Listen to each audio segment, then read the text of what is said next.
beginning to look a lot like Christmas all over my house. My house is very lived in right now. It has been an extremely busy week. I have been in the car more than I have been home, and Christmas is only a little over a week away.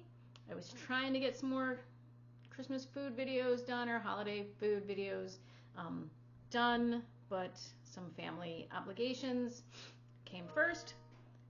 But at least I am further ahead of the game than I was for Thanksgiving. So today we are going to make a sweet faux potato casserole. And I tried making this for Thanksgiving, and the consistency didn't turn out quite what I was looking for, but it was still delicious. Like, everyone that ate it really liked it.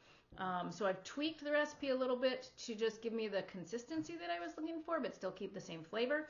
So I think you'll be very happy with it, and it will at least be reminiscent of that sweet potato casserole that maybe you enjoy on the holidays. It's great because, well, it's a casserole. So it's great for taking to parties or functions, or just sitting down for breakfast and eating half a pan, because it's primarily protein, so it's still good. In the keto low carb space, when I first started, like, cauliflower was the everything. It could be turned into pizza, it could be turned into faux potatoes, so it never really tasted like potatoes. It still wasn't bad, but what I have actually found now as being the more versatile protein is egg whites.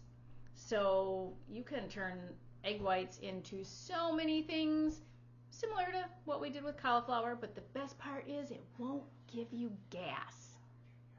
That's a win.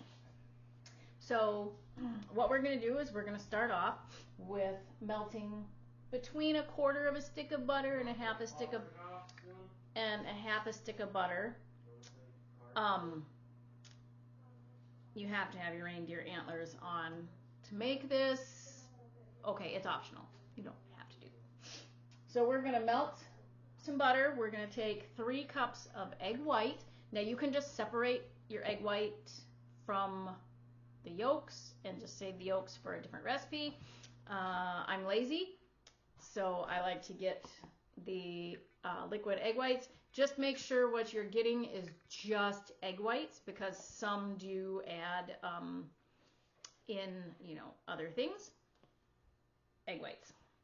So we're going to start by just cooking this in with the butter. You're going to keep stirring, like, with a whisk or a spatula. I like to kind of smash it down with a potato masher that I don't know what my kids did with. But it's going to go in the blender and get blended up with some heavy whipping cream anyway. So the main thing is you want to cook it until it's dry. So I'm going to start doing that, and then we'll prepare with the rest of the other stuff. Let's move this a little bit closer. So I started melting my butter already.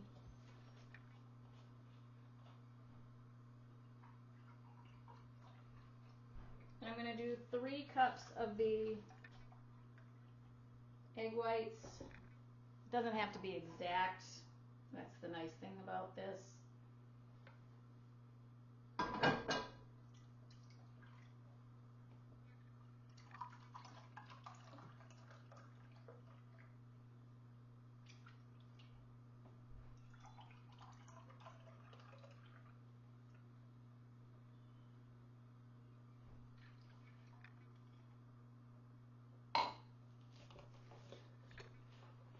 Right, that was actually about 2.5 cups, so I just need to go grab another thing. So I'm just going to add the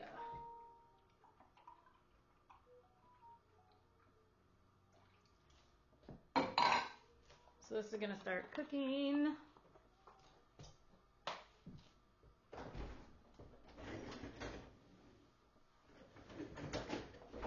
You don't want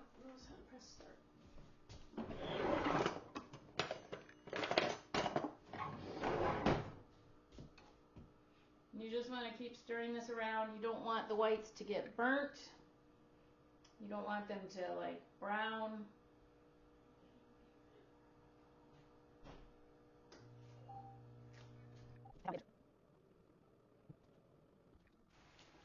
All right, so my whites are coming together. They are cooking. You want to dry them out without burning them because that's what takes the egg flavor away. So it doesn't like taste eggy. Similar in my protein faux potatoes recipe.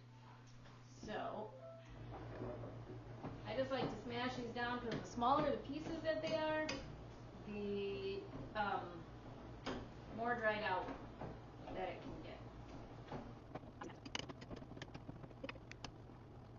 Over here so you can see a little bit more. So you can see how that's really drying out and you're not seeing very much liquid. I go a little bit longer. And you just, at this point, really, really, really want to keep stirring it. I've turned my heat down so that it doesn't cook too much. So the object is just to get these dry, dry, dry. That you're not, see, I'm still seeing like too much liquid, and that's not butter fat. I only used, and you can see it kind of bubbling there. That is still the egg moisture. I also sprinkle some salt on this just to help draw out the moisture. I'm going to add just a little bit more just to help dry them out. It helps to open your salt. Pro tip right there. All right.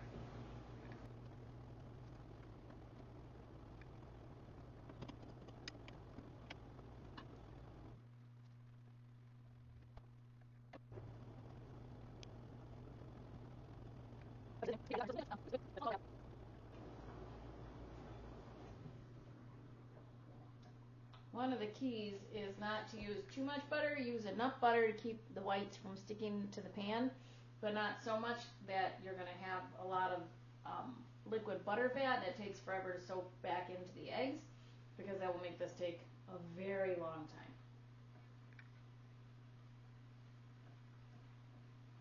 time. So this portion takes anywhere between 5 to 10 minutes.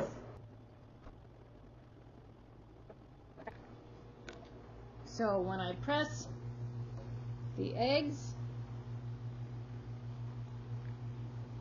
I'm not getting a lot of liquid coming off. What is coming off really is more the butter fat.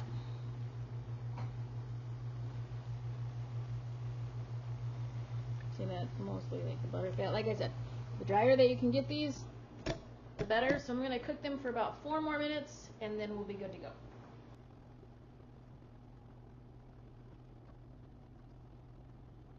Okay, so the egg whites are done. We're going to place them into a blender, and then we're going to add enough heavy whipping cream until it's not liquid, but it blends nice and doesn't choke the blender. So I found it's between 1/4 cup to 1/2 cup, and so let's do it.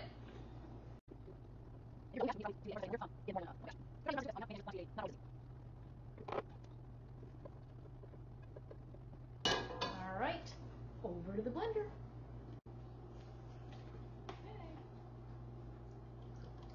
I don't measure this because I've done it enough times that I kind of know. You're going to start on low. Most blenders have this removable top, so it's easy to be able to add some more in, and I just need to grab my spatula. If you have a tamper that can go through, some blenders have that, mine does not. That works too. Slowly starting to move, but there's a fair amount of eggs still in here, so I'm just going to mix it up, make sure I'm scraping down the sides.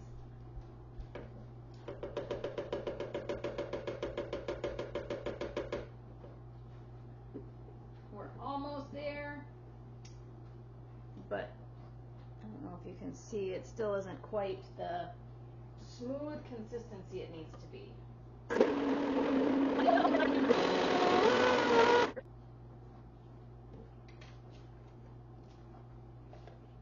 So this was able to go through. It's nice and creamy, very well incorporated.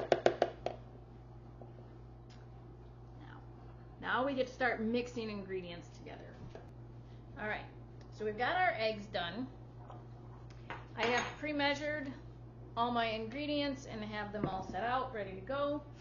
You're gonna use 1 can of pumpkin. And you wanna make sure that it's pure pumpkin, not like pumpkin pie mix. It should just be the pumpkin. Yes, pumpkin does have some carbs in it. It's actually fairly low for the amount of pumpkin that you get to have, and it's like 4.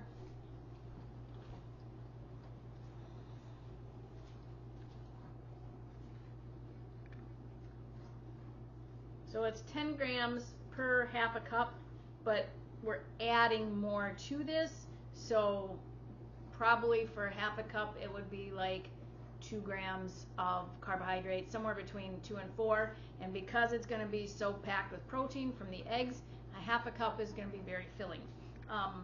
So this is not a carnivore per se recipe. I'd say it's more of a ketovore, but still very animal based, which is how we eat, and it still is a great way to keep you on track for the holidays. So we've got the 3 cups of egg whites cooked in butter until dry, 1 can of pumpkin. I'm reading my notes down here. 1 can of pumpkin. I do a half a cup of brown swerve. You can use like the golden Lakanto monk fruit. It's got like the same packiness, and it's just a little bit darker. So I have my half a cup of brown swerve. It's a brown sugar alternative. 2 large eggs beaten.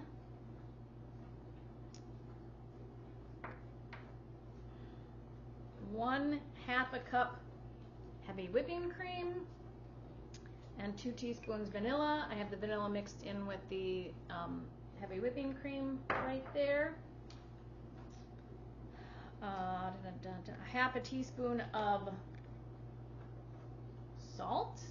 Stay away from table salt. Use your favorite sea salt. I like Redmond's.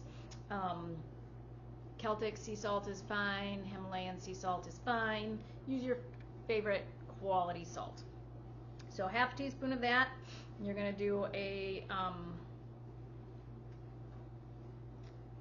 half a cup of butter melted,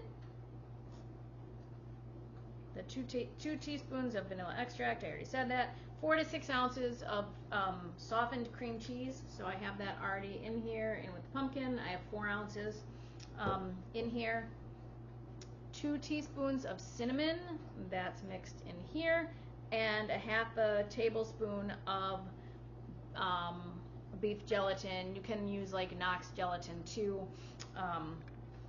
And so what we're gonna do is we're just gonna blend this all up in the bowl. I like to use my stick blender just to make sure that it's all blended nice. You could probably use a hand mixer. You could also do this in a food processor if you have one that is big enough. So let's start with the incorporating.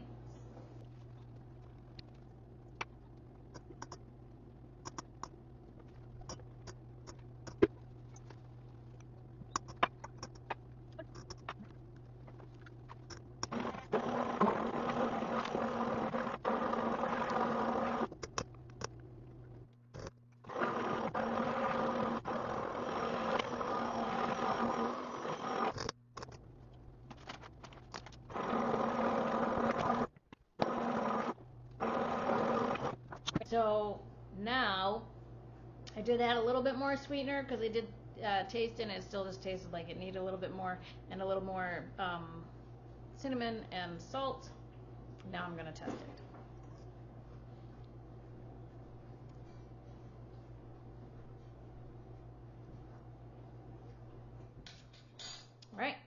So that's pretty good. I am going to add just a little bit more sweetener to it. It just doesn't have quite the right flavor profile that I'm looking for, and just a little bit more cinnamon. So you can really kind of just play with the amounts of the ingredients. It does not have to be precise. That's what I love about these kind of recipes.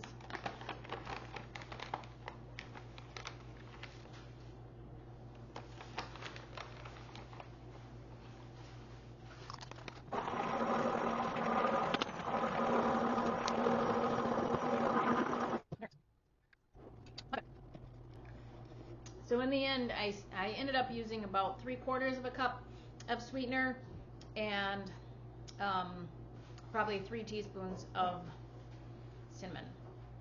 I'm going to grab my baking dish and I'll be right back.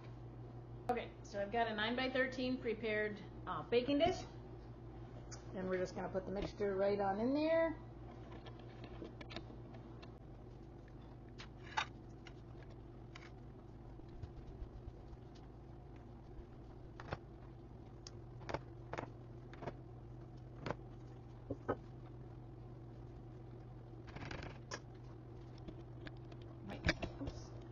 Almost dropped my camera.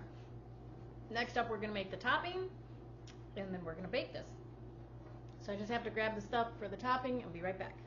All right, so for the topping, we're going to take roughly about 1/2 cup of the packed brown sugar swerve, about a stick of butter, and then ground up pork rinds or pork panko. You can buy this pre-made or you can make it yourself. About 1/2 cup of that. You're going to just put it all into a mixing bowl, and you are going to combine. Oh, and then this is optional. If you don't have a nut allergy or you don't get inflamed by nuts, adding a cup or so of chopped pecans, not peanuts, pecans is always nice.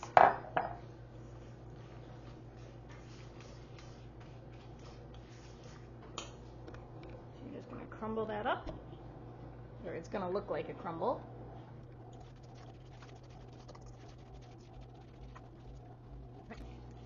Once that's all nice and mixed, then you are just going to crumble it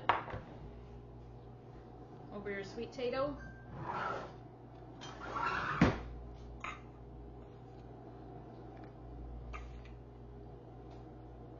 And again, the topping you can adjust to your taste. If you want more butter, more pecans,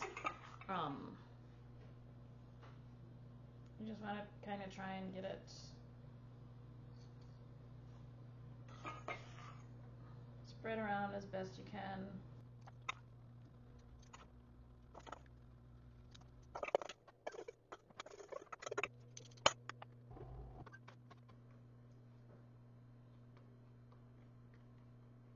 You can always make more topping, like if you want more of this.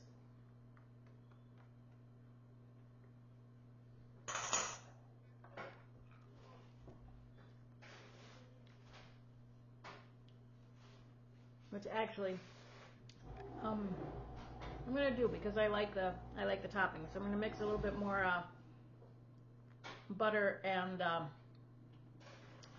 pork rinds. Alright, so I got together the ingredients to make a little bit more of the crumble topping, just because I want to cover more of that. So there's more.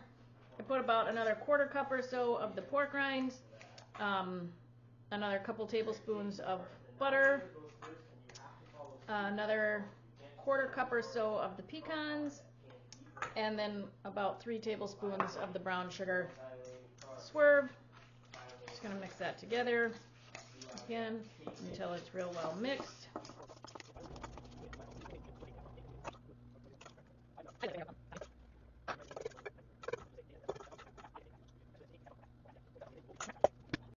Okay, so now you are going to bake this at 350 for 35 to 45 minutes. It's going to get nice and bubbly, golden brown, and then you want to then we'll be back and then we'll take a look at it. See you in about 45 minutes. Hi, I hope you're enjoying this video. If you are, please be sure to like and share. Also make sure that you're subscribed to my channel and that you hit that notification bell so that anytime I upload a video or have a new recipe, you'll be notified. You can be one of the first to watch. Thanks and enjoy the rest of the video. All right, we are back and it is done. I left it in just a little longer than what I should have, so it looks a little darker. It's not burnt. It doesn't taste burnt at all. I snitched a pecan, but it is a little darker, but it's still gorgeous. My son-in-law is gonna dig into it. So we're gonna have this tonight with fried eggs for dinner because I spent the afternoon making cooking videos, so I really didn't get anything made for dinner, so this is what we're eating. But let's take a taste. Go ahead, Zoe, taste it. See, it's hot. It's still, yeah, it's still very, very hot. My favorite nut. It's very hot. It just came out of the oven. It looks like your pumpkin squares. It does not look like pumpkin squares. Actually, Very it hot. does. Very hot. What is this supposed to be? This is faux sweet potato. That's pretty good. It's very hot. It just came out of the oven. Okay. Please, if there wasn't any pecans, probably would be better. I don't really like pecans. Very good. As it cools, it'll thicken a little more. So, when I originally put everything together, then I did increase some of the amounts. So I am going to put the corrected ingredient amounts in the video description. Next time I make this, I am actually going to use 2 cups of egg whites instead of the 3. And then I'll keep the other things the same. So the can of pumpkin, the 3/4-ish cups of the brown swerve, 2 large eggs beaten, a 1/2 cup of the of heavy whipping cream. I will probably do a teaspoon. I did end up using more salt than the 1/2 teaspoon that I had originally calculated out. The 1/2 cup of butter, 2 teaspoons of vanilla extract. Originally, I only did 4 ounces of cream cheese, but I added another 2 ounces, so I would go with 6 ounces of cream cheese, 3 teaspoons of cinnamon versus the 2 that I had originally done, and still the 1/2 tablespoon of the gelatin. You could increase that. And then for the topping would be doing a double batch of the topping. So originally it was a 1/2 cup of the brown swerve, and then a 1/2 cup of the pork rinds, and a 1/3 cup of the a 1/2 cup of melted butter. So and then a cup of chopped peanuts. What I actually ended up doing was 3/4 of a cup of the brown swerve, a cup of the pork rinds, 1.5 cups of the pecans, and about 1.5 sticks of butter. So that worked out real well to be able to get a good cover. And so I'll put all of that down in the description. Let this sit for about 5 minutes or so, just so that it can get a little bit more solid. It's a little bit soggy right now, but sweet potatoes are often soggy too. So overall, it's very good. I'm very happy with it. If you wanted to increase the gelatin to a full tablespoon, you certainly could, And I'll put that in the description too. So I hope you enjoyed this. I hope you maybe make it for your Christmas dinner or get together. And now I have to finish getting dinner done.